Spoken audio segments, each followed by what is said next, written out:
Welcome to the channel. My name is Douglas, and in today's video, I want to show you how to use the new time signature functionality that's now a part of version 3.6, the operating system for the MPC Key 37. So let's take a look at the screen here. This is something that was a part of MPC 2 and then temporarily went away with MPC 3, came back in the most recent, as of making this video, version 3.6.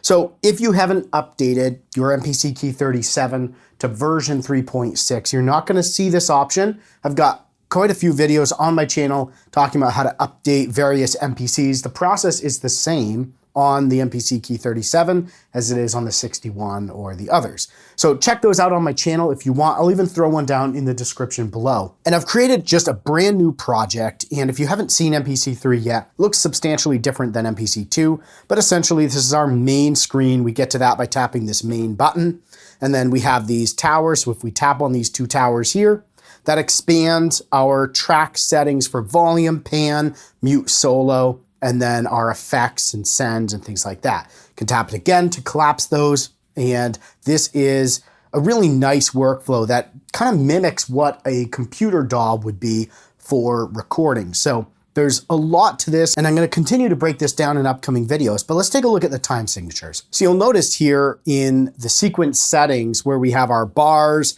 our transpose, our beats per minute, we now have this little 4/4, which is our project time signature. Now this works a little different than it did in MPC 2, and I want to highlight that here so there's no kind of misunderstanding of how this is going to work. It used to be in MPC 2, you'd tap on the sequence edit, you'd insert bars, and then at that point you'd pick, what do I want these new bars, what time signature do I want them in? And then you'd hit do it, and then you could come back and delete the other old bars, or if you wanted a sequence with some bars in one time signature and some bars in another, you could do that. Now, what's interesting here is our time signature sits at our project level in MPC 3.6. So this time signature is going to apply to any and all sequences in my project. I can't split it like I could in MPC 2. Keep that in mind. It's going to be important to set this at the beginning. I'm going to show you a couple of things here that'll hopefully give you some context to what I'm talking about.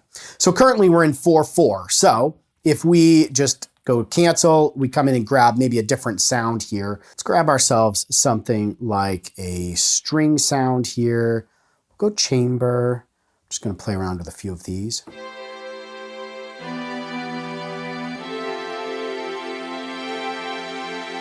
Let's go with that. So if we hit record and play start, let's come back to our main view. We have this little red line, and that's going to progress as we're playing through this particular beat that we have here. 4 bars.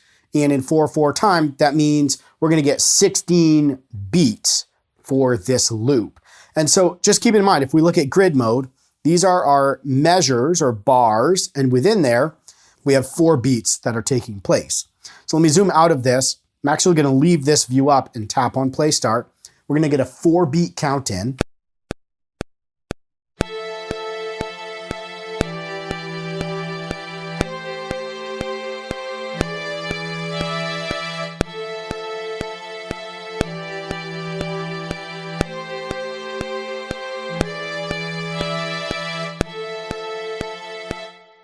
So that's our 4/4. Now, if we came into our main view and adjusted our time signature, let's say to 3/4, so we take 1 beat off of there. So now it's 1, 2, 3, 1, 2, 3, and I say do it. We come back to grid view. You're going to notice it chopped beats off of the tail end and left all of my existing notes.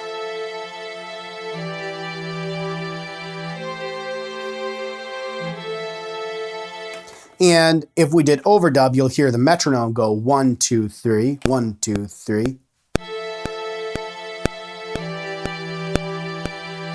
So it doesn't sound right. So if we re-record this and do play start,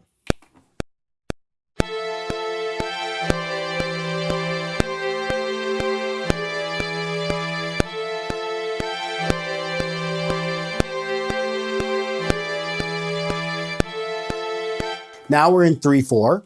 If we come back to our main view and go back to 4/4, what it's going to do is go back to grid. It's going to add on to the tail end.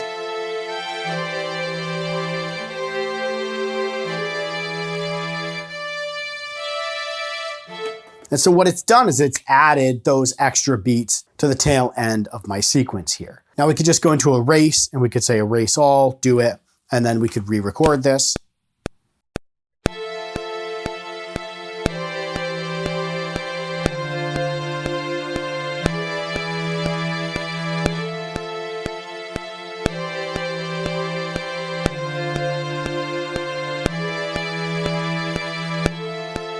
So the time signatures here are project global level, which doesn't allow me then to have some sequences in one time signature and some in another. So now if I come over to sequence 2 and I change this to 3/4, and then I come back to sequence 1, you'll notice it is set to 3/4. So this is going to be a global time signature for your project, just like the beats per minute, and some of these other things here.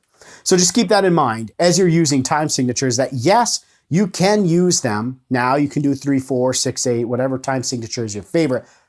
You can do that, but it's not quite as flexible as it was in MPC 2. So just keep that in mind as you're going through this. Let's finish out this beat just to close out this video. But if you have any questions, feel free to throw those down in the comments below. I'll do my best to answer them. And we're gonna have a little fun to end out this video, add a few more tracks to this string sound that we recorded. And until next time, stay inspired and keep making that music.